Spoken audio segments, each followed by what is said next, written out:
fans, do you want to win your share of $100,000? Simply enter the houseofboxing.com Fight Night Prediction Challenge. Compete with boxing fans around the world. Simply head over to houseofboxing.com and sign up now. This is Charlie Parsons for Boxing Social in association with William Hill and Empire Fight Store. I've got Edward sporting a cardigan on my screen. It is Tuesday at 8 p.m. You cold, mate? Can't afford the heat. I don't know what I'll put this on today, to be fair. But it's the weather's starting to turn a little bit, Parsons. You don't strike me as a man who struggles to afford his heating bill at the end of the month. Yeah, great banter, mate. What have you been up to today, Sean?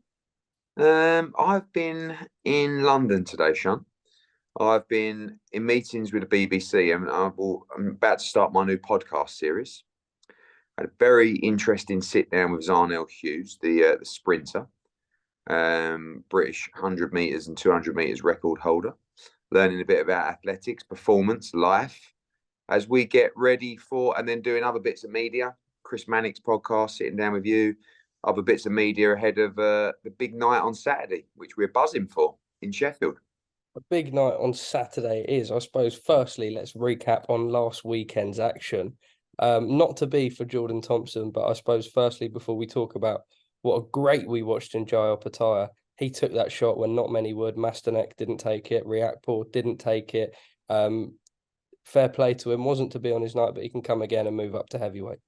Yeah, I mean, I see, straight away, it's like, oh, he was out of his depth, shouldn't have been in there. Like, it's very difficult when you get offered an opportunity. Obviously, we know the weight is very tight for Thompson at cruiserweight. We know he's not going to be there for long. It's a chance of a big payday, a shot to nothing, probably before he makes the inevitable move to heavyweight. And he can really punch. And, he's a talented kid. But until you make that jump, you never really know. And, for the criticism that comes after, he shouldn't have been in there. We know there was a massive gap in experience. But until you roll the dice, you just don't know. So it's not like Jordan Thompson has had, the backing over the years and the experience to give him every fight he needs to get into the perfect position. So he rolled the dice. He come up against, I think, the big reaction from UK fight fans is Opetaia is special, and he gained a lot of fans on Saturday night, and you saw a fantastic fighter on these shores. So respect to Jordan, but Jai was just too good, too strong, too vicious, too everything really. And I like him. I like him a lot. I think a lot of people have jumped on the Opetaia bandwagon. A lot of people have. What's next for him afterwards? He spoke about being so excited about sort of being able to do things properly in Australia. I know that he spoke before about his frustrations on fighting of the undercards of football players, which seems to be the thing sometimes in boxing in Australia. Is it now your job and the hands of Tasman fighters to turn him into what he can be and a pioneer in the sport really in Australia, the way it's going? Yeah, he should be a superstar in Australia. I mean, it's not like they're aliens. They're like us. They love sport. They're knowledgeable people. They're knowledgeable fans. They like a night out. They like a beer. We're very similar in culture, I think. And when you get a guy who dethrones the king of the division at the time and does it with a broken jaw and goes 9 rounds, he should be a national hero. But the audience in Australia is small. Now on Saturday, they've now got a guy that's come to someone's backyard, defended his title, bashed him up, and made a big name for himself around the world. So I'm sure you're going to see the popularity increase. And that's the plan now. He does have a mandatory in Maris Bradis. Of course, he wants to unify. But with Billum Smith fighting a Coley, or by the looks of things, I think it's time to get the mandatory out of the way, maybe in December or January, and then unify the division next spring, summer. And keep going. Keep going till you've got every belt. I see him as a massive favourite against every champion. It emerged afterwards. A lot of people were speaking about how he's probably, if anyone's going to replicate the style of Oleksandr Usyk, it would be him. Tyson Fury has approached him sparring for that fight. You think that makes sense? For Tyson Fury, yeah. I mean, I don't think it makes sense for Jai Opetaia, and I don't think Jai Opetaia is a sparring partner. So, I think unless he's fighting someone who can replicate Tyson. He's replicated Tyson Fury's style. I don't really see the value in doing that. And obviously, he's not going to come over from Australia to do it. But look, it's his call. But I think it's more now about staying in Australia and preparing for that next defence. Let's pick up on the other fight of the weekend, Canelo Alvarez and Canelo-Charlo. A little bit strange, to be honest, from about the fourth round on, Charlo just not really willing to engage. He couldn't gain Canelo's respect in there. What did you make of it all? He just didn't look like he really tried, to be honest with you. I mean, I don't know whether a fighter, I just feel like fighters sometimes get to a comfortable point where it's like, it looked like, come on, I don't really want to get hurt in here. So let me get my money and then we can all just shake hands after and toodle off into the sunset, which is really not a great look when you're talking the way you talked at the press conference. And look, it's difficult to criticize someone not having a go, because when you get in there and you're fighting a beast like Canelo and you realize this guy is too heavy for you, too strong for you, like, it's hard to blame someone for going, okay, I'm just going to not try now and just try and survive. But it's not really the code of the sport. It's not really what you're selling as a fighter. You often hear a fighter say, I'd rather go out. Even Jordan Thompson on Saturday said, I would have rather get chinned. I said, well, you got saved from being chinned badly.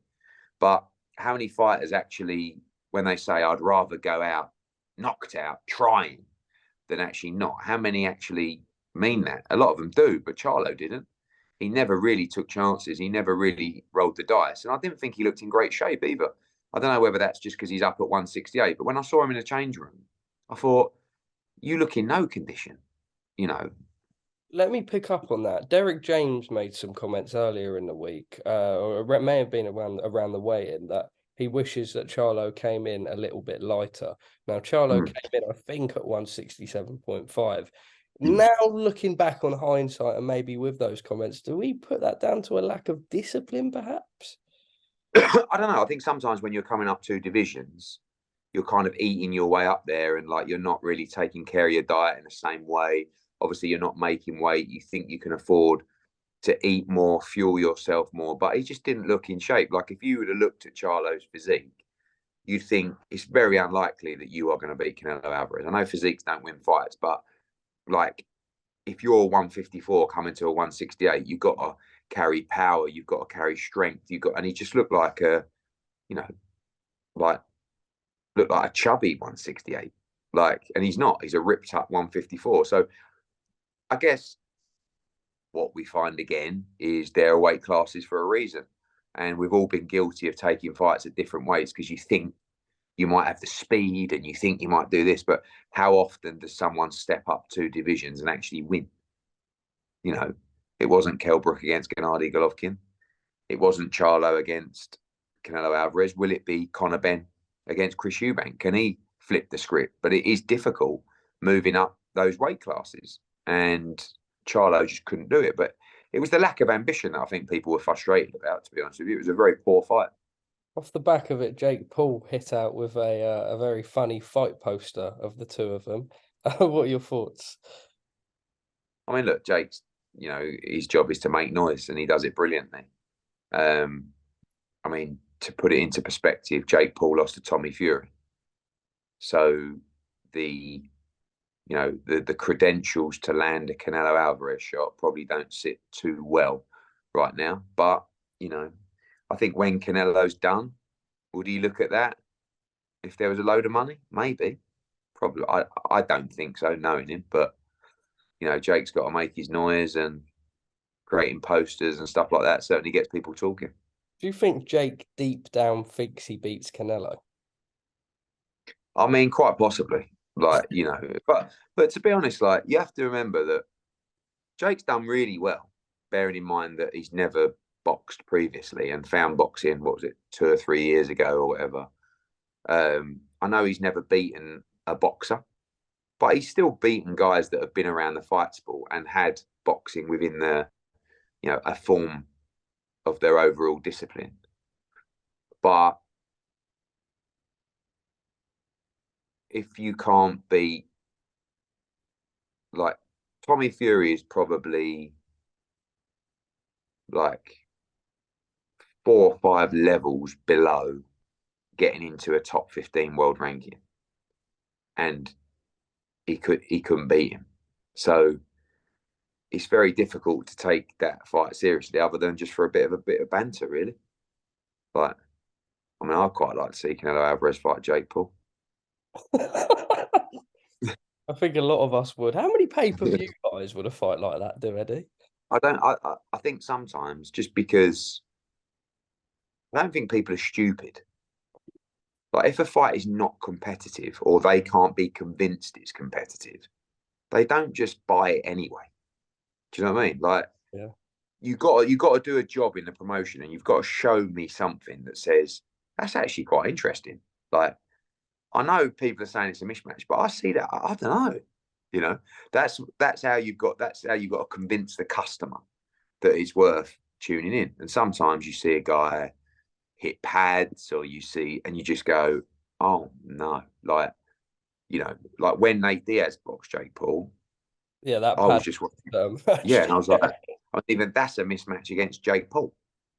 We did ask you then on the topic of pad footage. It sort of puts it to one side. I know you did comment last week, but Francis Ngannou has had a lot of critics regarding his pad footage. Now, I know you came out and said your Southern area comment. That the pad footage is flying in, and a week on, it's not got any better. Does that put the fight at detriment in from like a sales perspective? Well, I think people think it's a wind up from Francis Ngannou. What Like, do you Francis think? Ngannou. No, it's him. But they're like,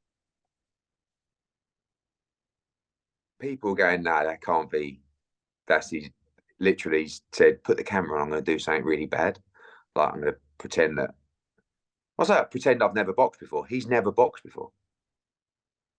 So, like, he's never had a professional fight. So you can't expect him to be any good. Like, what are we expecting here? You know, Floyd Mayweather on the pads. Like, he's never had a professional fight. So it's a bit like, obviously not like you or me, because he has, you know, he's part of his arsenal, if you like. But yeah, that's definitely real. Does it put the fight from a pay-per-view perspective at detriment? Like, I think when it was first announced, now it's always the most hard argument to have, because a lot of my friends are like avid UFC fans and don't watch boxing, and they were like, well, no, you tune in. That I think the UFC guys, they tune in. They know Francis Ngannou. It's the intrigue of. But the problem is, when you show that kind of footage, that's what I mean. How's it spoiled? You just go, oh no, like, you just go, this. I mean, from a physical durability point of view, he won't be able to go more than 4 or 5 rounds at pace, at any kind of pace. Like, he'll be gassed, so gassed, because he won't realise what's happening in there, and he's never experienced it before. But also, it's very likely his chin's not great against a legitimate puncher. He can't punch with any danger, because he just doesn't know how to punch correct. Like, you can just see it. So it's really up to Tyson what he does. Really up to Tyson. Like, if he wants, he can take him out in the first round. He can play with him a little bit and then let him gas out and just stop him on his feet. You know, but it's not, you know, listen, it's an event.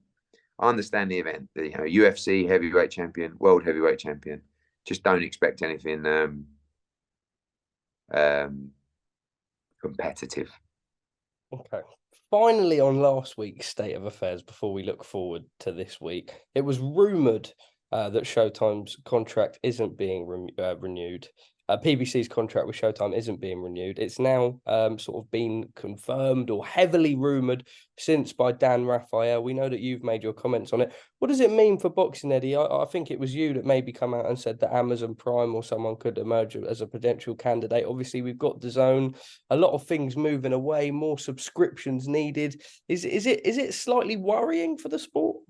Oh, I think that, yeah, there's a lot of people. I think Stephen Espinosa is like Marmite, right? You either love him or you hate him. And it's probably similar to me as well. So there's a lot of people running around celebrating. You know, I'm getting messages, oh, I can't believe it, Espinosa, blah, blah. the reality is we need Showtime, really. We need Stephen Espinosa in boxing. Like the people that are passionate about the sport, pushing the sport, spending money on the sport. So it's a huge blow to PBC, but it's also a huge blow to boxing to lose Showtime from the sport. So it solidifies really that the two players in US boxing now are ESPN and DAZN. And, you know, PBC's job now, again, I'm only reading what you're reading, and obviously slightly at a deeper level of people telling me for a while now this was going to happen, even though I said it and everyone laughed at me. PBC will look for another broadcaster. You know, and that's what you know, Amazon was just a name that I threw in. Amazon, I don't know, Apple, like Netflix, whoever could be. But their job now is to go and get a broadcast deal. So if you have a broadcast deal right now, you're in a great position. But yeah, it's a straight race between DAZN and ESPN. Eddie, this week, Leigh Wood, Josh Warrington, the hype just emerged straight away when Leigh Wood went on the MMA Hour last night. Did it with oh God, what's the Nottingham Forest manager? Steve Gibson. Steve, yeah. Is it Steve Cooper? Yeah, Steve Cooper, yeah. I didn't want to say it in case I was wrong. Then you came up Steve Gibson is the Middlesbrough chairman. I don't know where yeah. Excited? Oh, so excited. I mean, this feels like an old school throwback fight, really, to the days where before boxing turned mental, right? Before we started having misfits and, you know, like various different stuff. This is a proper old school British classic. It just happens to also be for the world title. Like, this is two-time world champions. Josh looking to become a 3-time world champion. Yeah, you've heard it all from me before. Nottingham, Leeds, Sheffield in the middle. Like, it's just a tremendous fight. And when you look at the fight, can you see anything else other than an absolute classic or a war? You know, and I think that I just can't wait. You know, I can't wait to see these two in the ring. Two top lads, two top fighters, complete 50-50. Like, you can have an argument either way for either guy, but it's going to be a great fight. And, you know, the undercard as well. Terry Harper against Cecilia Brackhouse for the unified. Kieran Conway against Linus Adofia, great fight. Janae Boston in a big step up. Hopey Price against Conor Coghill, really good domestic fight.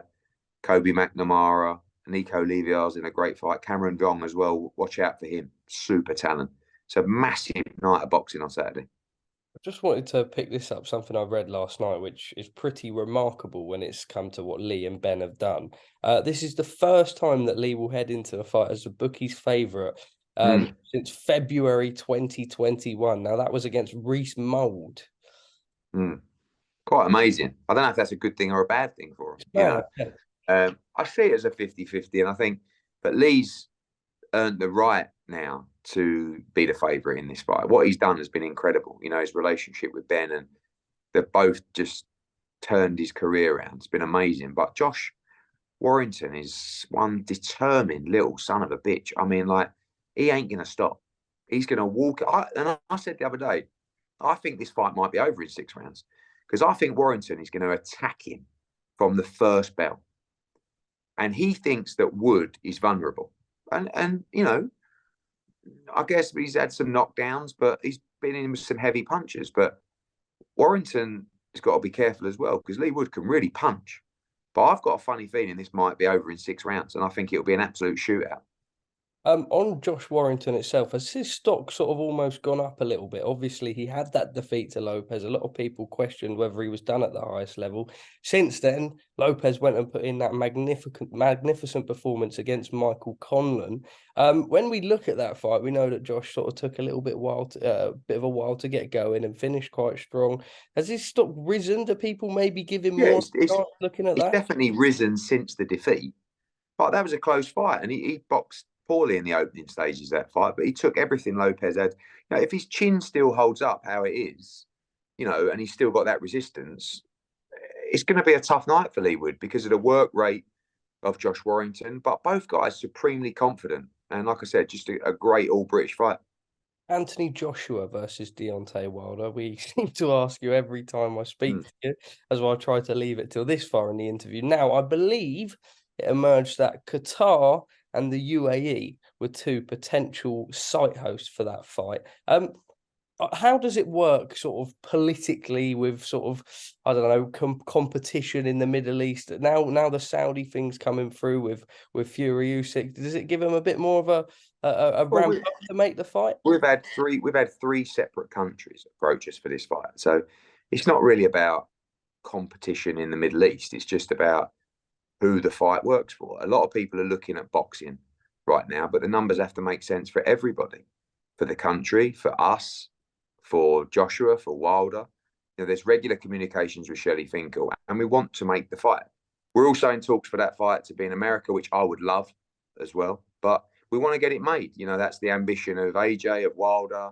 And I think, like I said to you the other day, when you get a fight like Fury against Usyk getting made, it makes everyone else go, come on, let's get ours made now. Me, Joshua, Wilder, all of them. So we're all keen to get it done. And just because it didn't pan out in one country doesn't mean it won't pan out in another country. And obviously, as well, at the same time, even if the numbers are different, if there's an appetite from the fighters to make it happen, then most of the time it will happen. Eddie, off the back of Conor Benn's ring return, obviously we know that I think you said in the week that you're ready to make the offer to the Sauerlands to stage that Chris Eubank Jr. fight. Where are you at with that? Yeah, I mean, I think Frank's been out in that region for most of the week in meetings. There is discussions ongoing about the fight taking place on December the 23rd. But at the same time, we would like to stage the fight in the UK. And if we can, and there have been some conversations with the British Boxing Board of Control. I know there's the debate of he's not suspended at the moment. And right now we feel like he has the right to fight in this country, but they have to be comfortable as well. I think we probably give ourselves a week to try and nail that fight for December 23rd. I do think it will happen. Obviously, you've got the situation of Fury against Usyk potentially happening on the 23rd. I'm not so sure. But right now, the target date for us for that fight is December 23rd. Obviously, that suspension being cleared was then challenged. Where are you at with that process? At the time, we expected it to be a 6 to 8 week sort of process. Now it seems. Yeah, no firm date in terms of the actual hearing. There are some discussions regarding how that hearing will take place in terms of the appeal. So I don't know. It's certainly not something that's going to happen in October or November. So, and again, and this is the reason Conor Benn fought in September. Whilst he's clear to box, he will box and he will look to box. So we want to get the appeal wrapped up. But obviously, if it's going to be something that's going to take, or stretch into December, January, he will fight in the meantime. From a promotional standpoint, is it almost quite funny every time, you talk about this Chris Eubank Jr. fight, yet every time you load up Instagram, Conor Benn's calling out Mario Barrios and Keith Thurman? Yeah, I think he, we don't put all the eggs in one basket. And you can't do that. So we're talking to Mario Barrios. We're talking about other fights for him as well. But there's no point sort of trying to, play it cleverly. We want to fight Eubank. It's the biggest fight for both. It's a generational fight. And that's the fight to make. If we can't make that fight, Conor will fight in December, January at the very latest, and he will be in a massive fight next, whichever way it goes. Off the back of his return, Frank Warren hit out on the on the ballroom. I thought they were having the fight in the rooms where we usually have our press conferences in. Well, he's got to come back after his York escapades, isn't it? But, there's a difference between a site fee for a lot of money in a major Orlando resort to Bethnal Green baths with no air conditioning. But, I still love York, but unfortunately, when we receive a site fee for a major resort, we go to the room that they suggest. That's also the room that, or the resort that Amanda Serrano will defend her undisputed championships in a couple of weeks. You were there. And I think Carib Royale got the thumbs up from everybody as a fantastic location. Just two more from me, finally. KSI Tommy Fury next week. Now, I know you've sort of discussed it and discussed the pay-per-view buys, so... I might go. Really?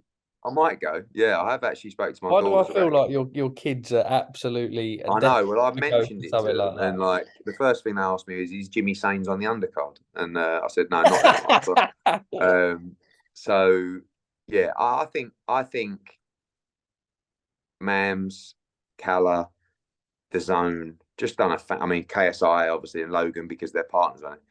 What a fantastic job on that fight and that card. Like, and it's not. I don't have to big this show up for DAZN. I don't big anything up I don't want to big up. But respect where respect is due. That is a banger. Banger. And it's going to do massive numbers. Massive. I can't wait. Like, is Dylan Dennis actually going to show up? Like, and fight Logan Paul? I have no idea. Like, what is going to happen? Have you managed to KSI catch any of Dylan's interviews? He's saying that he's not got a coach and he's not got a team around him for the fight. What do you make of it? I don't think he can win the fight at all, but he's just been non-stop, hasn't he? I mean, he's been gold in terms of the promotion.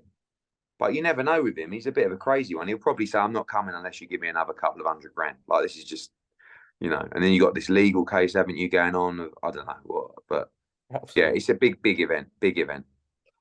Do you sort of, is there any part of you that wishes you were promoting it? No, because it's a madness world that I'm all right to stay out of. Do you know what I mean? But I still, it doesn't, you know, I'm not too proud to say when something's great or when a promotion's been fantastic or whether a show's good. I think it's fantastic, this show. It's just not, it's not a world, it's a world that I'm happy to just step back from and just concentrate on what I love, which is professional boxing. Finally, from me, Billy Joe Saunders, an interview with Simon Jordan, teased at a ring return back end of the year at £175 before a sort of early spring return at £168. 2.5 years since he's boxed, which is actually pretty mad when you think about it. But he says that you are the man to take him forward with those next steps. Anything that you're sort of looking forward towards at 168 down the line? Yeah, everybody. I mean, look, I think Billy, I think he's in a great place in terms of his life, in terms of the way he's matured to actually have a good run now. I mean, I saw him the other day in the gym with kids, teaching the kids. Like, you have to understand, this guy has got so much to offer the sport in terms of his fighting, in terms of his knowledge, in terms of his boxing brain, in terms of his punditry. You know, you may say that I want to get him doing some punditry at Wood-Warrington. I think certain people, it's a bit like Sonny. I think Sonny is one of the best commentators. Sometimes he talks a little bit too much during the fight, but I think he's one of the best co-commentators out there. And I think Billy Joe has got the kind of boxing brain that would just be fascinating to listen to on a broadcast. I think he's grown up.